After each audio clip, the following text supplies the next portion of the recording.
Hey traders, and welcome to another episode of Smart Risk. Conducting a professional market analysis can be quite confusing, complicated, and also can be really time-consuming if you don't know which key factors you need to identify on your price chart. In this video, we are going to give you a quick breakdown of how to make it easy. And also, we will explain the basic and advanced ICT concepts about key factors and elements that you need to identify and draw in your price chart. So traders, if that's something you're interested in, please give this video a thumbs up to show your support and subscribe to our channel if you are new. See you after intro.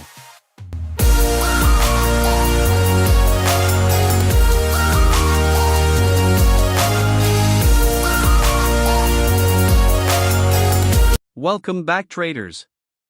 Let's get started. So, what are the key factors that we should identify on the price chart? First, we should look for the most recent liquidity sweep areas. 2. We need to detect buy or sell side liquidity resting zones. 3. We need to flag fair value gaps. 4. We should spot order blocks close to the current market price. 5. We should identify premium and discount zones. 6. We need to spot the general outline of the market. So, let's start with key factor number 1. Identifying the most recent liquidity sweep zones. So for that, we must look at the chart and try to find zones where liquidity has recently been swept.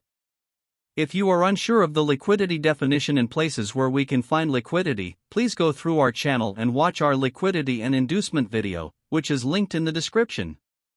So, as you can see here, we have this major low. That price has taken out the liquidity which is accumulated under it, with the help of this long wick here, which would be stop orders that have gathered below the low. So, we draw this liquidity sweep zone right here to our chart. The second key factor is identifying liquidity resting zones, which means we need to detect liquidity resting zones on the chart that price potentially may moves to grab them. So here, as you can see, the sell side liquidity is swept by this strong impulsive movement to the downside. So we should identify buy side liquidity on the chart. So we have buy side liquidity right here. Again, we have good liquidity just above this high. Next, we have another buy side liquidity here. And we have an excellent good liquidity zone above this swing high. Now, we have highlighted all of the liquidity resting zones. As you can see, price has taken all of the sell side liquidities from the market, and now we can anticipate that price will rise in response to sweeping buy side internal liquidities that we have highlighted on our price chart. The next key factor, which we're looking for, is fair value gaps. For a better understanding of FVGs, before explaining any definition, we already should know the meaning of inefficiency. So, guys, what is the definition of inefficiency? Inefficiency occurs when there is an imbalance between buyers and sellers on the market, which leaves a disequilibrium that needs to be filled. In other words, if there is a gap within the candles, we call it an inefficiency. So, let's see how we should identify inefficiency in the market. As you can see from the left corner, there is a gap between the candles. We anticipate that price will eventually fill the gap by returning to test the blank space. So guys, we call this phase inefficiency. However, in the right corner candles, there is no gap between the candles, so here, we have no inefficiency. So let's move on to the fair value gap. What is the fair value gap meaning and how can we identify it? Fair value gaps are zones created by inefficiency in the market, and usually appears in a specific zone where there is less trading activity seen and price only has one directional movement. Fair value gaps are a very useful concept in price action trading, and they represent zones where a lot of orders were injected for creating inefficiency in the market.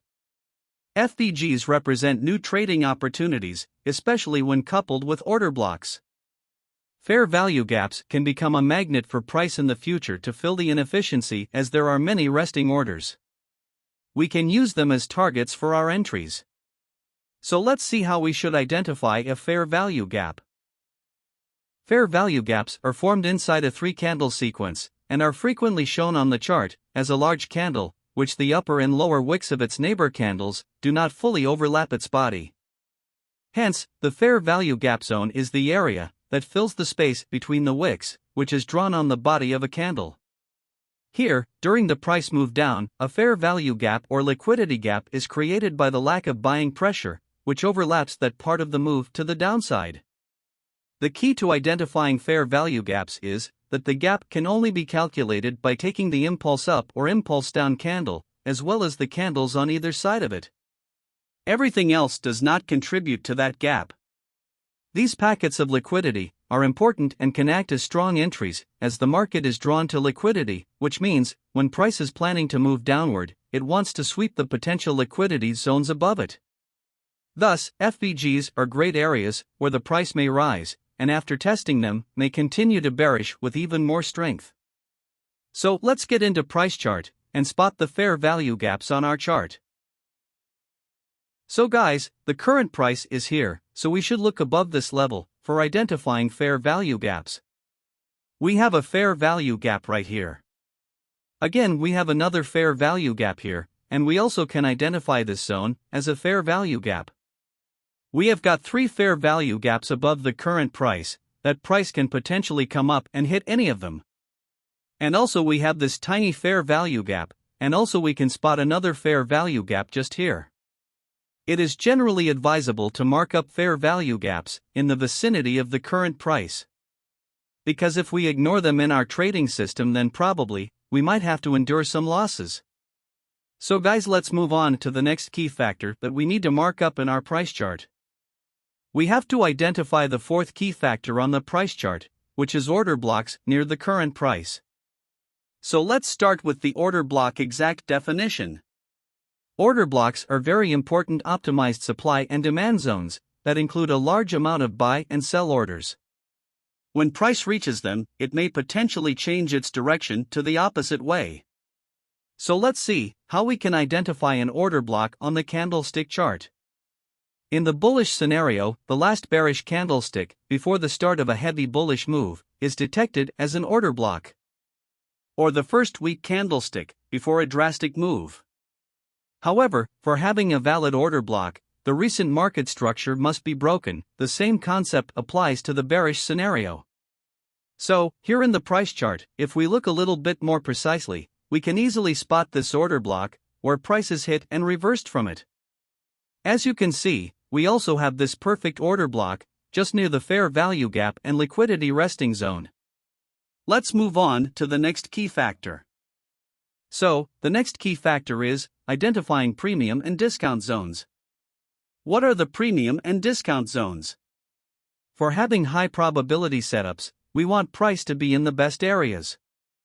To gain probability, in our trading, we are using the Fibonacci tool to see if price is in the premium or discount zone.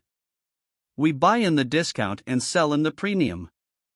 Also, we may use premium or discount zones to find valid order blocks and fair value gaps to trade.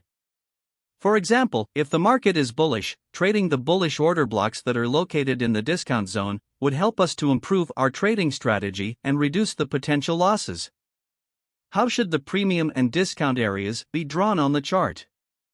To determine whether the price is in premium or discounted, we may use the Fibonacci tool by connecting the swing high and swing low of the price.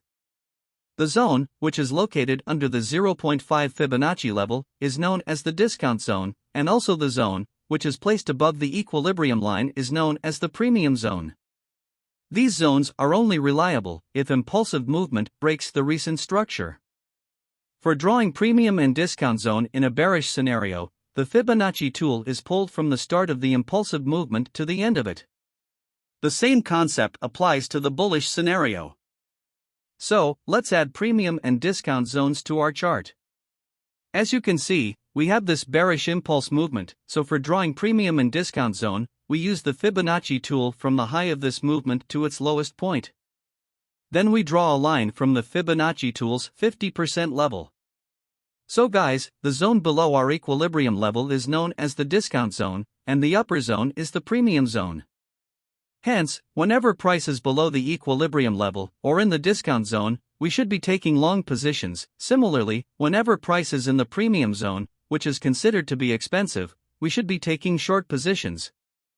Long positions should not be taken in this area. So, let's move on to the last checkmark. So, our last key factor is analyzing market's general outline. Meaning that we should spot market direction and structures that are created in the market. So, as you can see here, it's obvious that price was in pretty strong uptrend. But right now, as you can see, market structure shift happening here.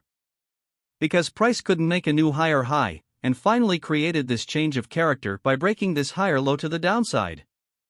But as you can see, we have a sell-side liquidity here, which is swept by the market. So guys, for me this is a market structure shift and liquidity sweep as well, but there is a high probability that price will go for sweeping the buy-side liquidity before going bearish.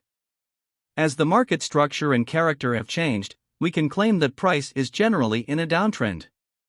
But what we want to see here is that price rises up above 0.5 Fibonacci level into the premium zone to allow us to enter into the short position. So guys, now we have added all the key factors to our price chart that we need to analyze the market.